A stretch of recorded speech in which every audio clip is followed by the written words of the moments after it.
अस्सलाम वालेकुम। दुनिया का ऐसा मुल्क जो आबादी के लिहाज से पहले नंबर पर है, लेकिन ये मुल्क फेक न्यूज़ में भी पहले नंबर पर आ चुका है। जी हाँ, आज हम सैर करने जा रहे हैं इंडिया की। ये मुल्क मुसलमानों से क्यों इतनी नफरत करता है, कायदे-आज़म की कौन सी बात आज 100% सच साबित हुई है, इंडिया में लोगों की जिंदगी कैसी है, पाकिस्तान की आर्मी के पास ऐसा क्या है जो तादाद में इंडियन आर्मी से कम होने के बावजूद ज्यादा ताकतवर हैं, लाहौर शहर से कौन सा इंडिया का शहर सबसे पहले आता है, ये सब कुछ जानेंगे आज की इस वीडियो में। चलें अब निकलते हैं इंडिया के सफर पर। इंडिया, जिसका ऑफिशियल नाम रिपब्लिक ऑफ इंडिया है, ये जनूबी एशिया का एक बड़ा मुल्क है जिसकी कुल आबादी 1 अरब 46 करोड़ के करीब है, जो आबादी के लिहाज से दुनिया के पहले नंबर पर आता है। जबकि दूसरे नंबर पर चाइना है जिसकी कुल आबादी 1 अरब 41 करोड़ के करीब है। इंडिया की तारीख हजारों साल पुरानी है।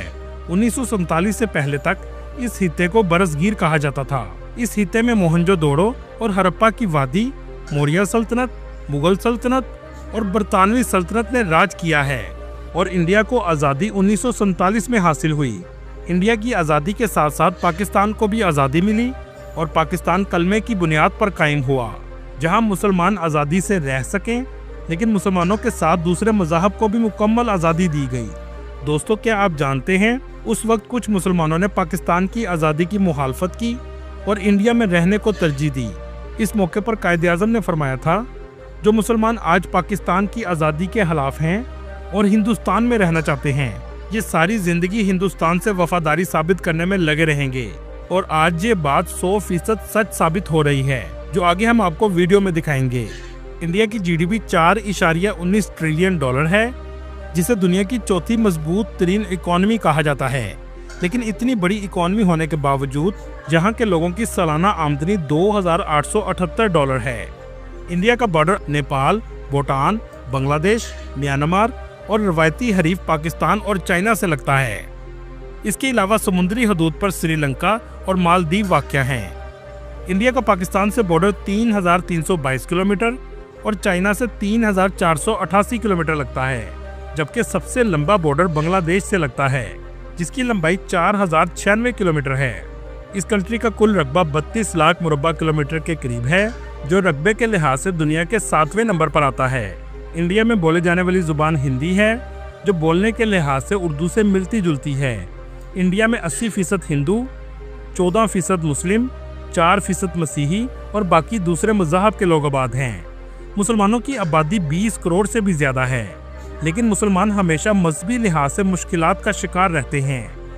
इंडिया में मुसलमानों के खिलाफ बहुत सी तंजीमें भी बनाई गई हैं, जिनमें VHP, साक्ष भारत, गौ रक्षक, जो गाय को अपनी माँ मानते हैं और यहाँ तक के गाय का पेशाब भी पीते हैं और मुसलमानों को गाय का गोश्त खाने से रोकते हैं।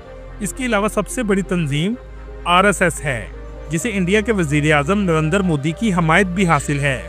नरेंद्र मोदी को गुजरात का कसाई भी कहा जाता है, क्योंकि 2002 में नरेंद्र मोदी गुजरात का चीफ मिनिस्टर था।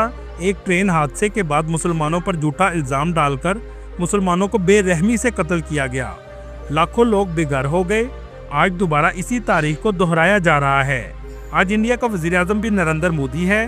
पहलगाम हमले के ठीक 10 मिनट बाद बगैर तहकीक के पाकिस्तान पर इल्ज़ाम लगा दिया गया और जंग का आगाज कर दिया गया, लेकिन इंडिया को शिकस्त का सामना करना पड़ा। ये मैं नहीं बल्कि इंटरनेशनल मीडिया भी कह रहा है। क्रिस्टियन फेयर ने इंडिया को इंटरव्यू दिया, जो एक पाकिस्तानी मुखालिफ सहाफ़ी हैं, जिन्होंने कहा कि पाकिस्तान को 99% फिजाई बर्तरी हासिल थी। I would say the Pakistan Army was the big winner of this crisis. और पाकिस्तान के त्यारे गिराने के सवाल पर कहा, As bakwas. There's no evidence. दोस्तों, दुनिया में नंबर 1 आबादी होने के साथ साथ आज इंडियन मीडिया को नंबर 1 फेक न्यूज का भी एजाज हासिल हो चुका है, और ये बात भी इंटरनेशनल मीडिया कह रहा है, जिसका सबूत आप स्क्रीन पर देख रहे हैं। इंडिया में मजहबी और नस्ली इंतहा पसंदी को अरूज पर पहुंचा दिया गया है। यहाँ तक कि कुछ ट्रैवलर यूट्यूबर्स को भी इस इंतहा पसंदी का सामना करना पड़ रहा है, जो अपनी ट्रैवल डॉक्यूमेंट्री के लिए पाकिस्तान आए थे और मोहब्बत समेट कर लेकर गए थे। आज इनसे भी पाकिस्तान के खिलाफ जबरदस्ती बयान दिलवाए जा रहे हैं, जिनमें यात्री डॉक्टर भी शामिल है। यहाँ तक कि दौरव राठी जैसे इंफॉर्मेटिव वीडियो बनाने वाले को भी एक झूठी पाकिस्तान मुखालिफ वीडियो बनाने पर मजबूर कर दिया गया है। बहुत से यूट्यूबर्स को इंडिया में बैन कर दिया गया है और हुकूमत अपनी ही आवाम को बेवकूफ़ बनाने में मसरूफ़ है। ज्योति मल्होत्रा को पाकिस्तान का जासूस बनाकर गिरफ्तार किया गया है, जो एक ट्रैवलर यूट्यूबर थी। इन्होंने सिर्फ ये बात कही कि पहलगाम में अगर अटैक हुआ है तो सिक्योरिटी कहाँ थी, कैसे दहशतगर्द वहां तक पहुंच गए। इंडिया में इस बात को गद्दारी के मुतरादिफ समझा गया और इसे गिरफ्तार कर लिया गया। चलें अब आपको इंडिया के बारे में ऐसे हकायक बताते हैं जो आपके लिए हैरानकुन होंगे। दोस्तों, क्या आप जानते हैं इंडिया को एटमी ताकत बनाने में सबसे अहम किरदार एक मुसलमान का ही था, जिसका नाम डॉक्टर मोहम्मद अब्दुल कलाम था। 1998 में जब इंडिया ने एटमी धमाके किए तो डॉक्टर अब्दुल कलाम इस प्रोग्राम के चीफ साइंटिस्ट एडवाइजर थे, जिनकी निगरानी में इंडिया एटमी ताकत बना। यहाँ तक कि ये इंडिया के स्पेस प्रोग्राम का भी हिस्सा थे। आज बॉलीवुड को कहा जाता है कि सबसे ज्यादा तरक्की याफ्ता फिल्म इंडस्ट्री है, लेकिन ये इंडस्ट्री भी इस मुकाम पर मुस्लिम एक्टर्स की वजह से ही पहुंची है। इंडिया के शहर आगरा में ताजमहल मौजूद है, जिसे इंडियन फख्र से दुनिया को दिखाते हैं कि ये कितना खूबसूरत है। इसे तामीर भी शाहजहां ने करवाया और डिजाइन करने वाला शख्स भी मुसलमान था, जिसका नाम उस्ताद अहमद लाहौरी था। इंडिया में 28 स्टेट और 8 यूनियन हैं। मुल्क का कैपिटल न्यू दिल्ली है, जिसकी कुल आबादी 3 करोड़ 38 लाख के करीब है, जो दुनिया के गुंजान तरीन शहरों में आता है। ये शहर भी बहुत तारीखी है। दोस्तों, 2023 की रिपोर्ट के मुताबिक इंडिया में 2 करोड़ टूरिस्ट सालाना विजिट के लिए आते हैं। चलें सबसे पहले आपको न्यू दिल्ली सिटी दिखाते हैं। इस शहर में बहुत से मकामात मौजूद हैं जिन्हें टूरिस्ट देखने आते हैं, जिनमें Red Fort, India Gate, Lotus Temple, Humayun tomb, Jama Masjid Delhi और दरगाह निजामुद्दीन औलिया शामिल हैं। न्यू दिल्ली तो डेवलप एरिया है, लेकिन इसका ओल्ड टाउन आज भी हंसता हाल है। गंदगी भी आपको हर जगह नजर आएगी और स्ट्रीट फूड के स्टॉल बड़ी तादाद में लगाए गए हैं, जहां लोग चटपटे खानों का मजा लेते हैं। इंडिया की पार्लियामेंट भी इस शहर में है, जिसमें ज्यादातर मुसलमानों और पाकिस्तान के खिलाफ जहर उगला जाता है। दोस्तों, दुनिया की चौथी बड़ी इकॉनमी होने के बावजूद 13 करोड़ इंडिया के लोग गुर्बत की लकीर से नीचे जिंदगी गुजार रहे हैं। मतलब जिनके पास एक दिन की आमदनी $2 है, और ये बहुत बड़ी तादाद है। फुटपाथ पर सोते हैं, एक वक्त का खाना भी मुश्किल से नसीब होता है, लेकिन इस सब के बावजूद इंडिया पर जंगी जुनून सवार है। और ये रिपोर्ट वर्ल्ड बैंक ने दी है। $3.65 रोजाना की आमदनी के लिहाज से इंडिया के 47% लोग जिंदगी गुजारते हैं, मतलब 75 करोड़ लोग। $6.85 रोजाना की इनकम के लिहाज से 81% इंडिया के लोग जिंदगी गुजारते हैं, मतलब पैसा सिर्फ चंद लोगों के पास है, बाकी अवाम ज्यादातर गरीब है। जबकि पाकिस्तान में गुर्बत की लकीर से नीचे 5% लोग जिंदगी गुजारते हैं, जो तकरीबन 12 लाख के करीब हैं। वर्ल्ड बैंक के फैक्ट्स के मुताबिक इंडिया के लोग पाकिस्तान से ज्यादा गरीब हैं। इंडिया में बहुत से औलिया कराम की कब्र भी मौजूद हैं। अजमेर शरीफ में ख्वाजा मोइनुद्दीन चिश्ती रहमतुल्लाह अलैह की कब्र, दिल्ली में ख्वाजा निजामुद्दीन रहमतुल्लाह अलैह की कब्र मौजूद है। दोस्तों, आपने देवबंदी मसलक का नाम तो सुना होगा। ये एक इंडिया के शहर का नाम है, जो उत्तर प्रदेश के सूबे में वाक़या है। इस मसलक की बुनियाद भी 1867 में इसी शहर में रखी गई थी, और इसी तरह बरेलवी मसलक का नाम भी इंडिया के शहर बरेली से रखा है, जिनकी निस्बत अहमद रजा खां बरेलवी रहमतुल्लाह अलैह से की जाती है। अगर बात करें बीचेस की, तो गोवा के बीचेस पर सबसे ज्यादा टूरिस्ट जाते हैं। इंडिया के इस शहर को आज़ादी 1961 में पुर्तगाल से मिली, मतलब 1961 तक यहाँ पुर्तगाल की हुकूमत थी। इंडिया के जयपुर सिटी को पिंक सिटी भी कहा जाता है।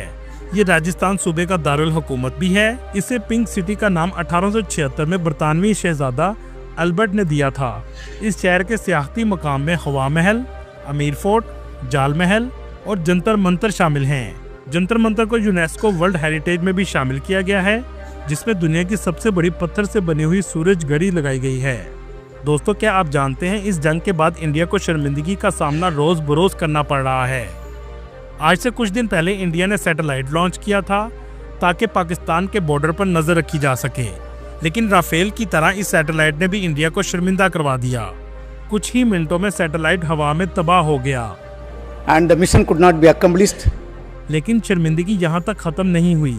इंडिया के शुमाल मशरिक में वाक़या 7 रियासतें हैं, जिन्हें 7 सिस्टर स्टेट भी कहा जाता है, जो जुग्राफियाई लिहाज से बहुत अहमियत रखती हैं, जैसा कि आप नक्शे पर देख रहे हैं। इनमें से एक रियासत अरुणाचल प्रदेश है, जिसका बॉर्डर चाइना से लगता है।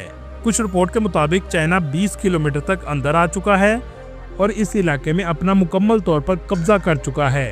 दोस्तों, इस वक्त इंडिया के साथ इसराइल खड़ा है, क्योंकि इसराइल चाहता है कि दुनिया का मीडिया इस जंग की तरफ रहे और हम गजा की पट्टी को ख़त्म कर दें। इस वक्त इसराइल शदीद बमबारी कर रहा है और गजा 80% से भी ज़्यादा तबाह हो चुका है। दोस्तों, सोचने की बात यह है कि पाकिस्तान की आर्मी तादाद में कम होने के बावजूद कैसे इंडिया से ज़्यादा ताकतवर है। इंडिया की आर्मी के पास 14 लाख के करीब फौजी हैं, जबकि पाकिस्तान के पास 7 लाख के करीब हैं। लेकिन सबसे बड़ा फ़र्क जज्बे का है और शहादत जैसे इनाम का है, जो सिर्फ मुसलमानों के पास है। यही वजह है कि तादाद में ज़्यादा होने के बावजूद इंडियन एयरफोर्स पाकिस्तान की एयरफोर्स का मुकाबला नहीं कर सकती और पाकिस्तान एयरफोर्स ने सरहद क्रॉस किए बगैर इंडिया के राफेल गिरा दिए, जिसका दुनिया ने एतराफ़ किया है। दोस्तों, पाकिस्तानियों में इतनी नफरत नहीं है जितनी हिंदुस्तानियों में पाकिस्तान के खिलाफ बढ़ दी गई है, और ये सब इंडिया की फेक न्यूज़ मीडिया फैक्ट्री का नतीजा है। पाकिस्तान हमेशा अमन से रहने को तरजीह देता है, लेकिन इंडिया ने अमन का मतलब कमजोरी समझ लिया था और पाकिस्तान एयरफोर्स ने इंडिया का ये गुरूर खाक में मिला दिया। दोस्तों, लाहौर शहर से सबसे करीब सिटी इंडिया का अमृतसर है, जिसका कल्चर भी काफ़ी लाहौर से मिलता जुलता है। इस शहर में सबसे ज़्यादा सिख कम्युनिटी आबाद है। अमृतसर का गोल्डन टेम्पल सबसे ज़्यादा फेमस है। दोस्तों, क्या आप जानते हैं इंडियन फौज ने अमृतसर पर मिसाइल गिराने का झूठा प्रोपेगेंडा भी किया, जिसकी पाकिस्तान ने मुकम्मल तौर पर तरदीद कर दी।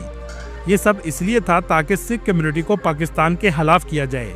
इस गोल्डन टेम्पल का आर्किटेक्चर भी बहुत खूबसूरत बनाया गया है। इस गुरुद्वारे में सब लोगों को सर डाम के जाना पड़ता है। इस शहर में जो भी आता है इसका विजिट जरूर करता है। इसके चारों इतराफ में बाजार मौजूद हैं। ये शहर आपको पाकिस्तान के शहर लाहौर जैसा लगेगा। लाहौर के ओल्ड टाउन की तरह इस शहर में भी बाजार मौजूद हैं।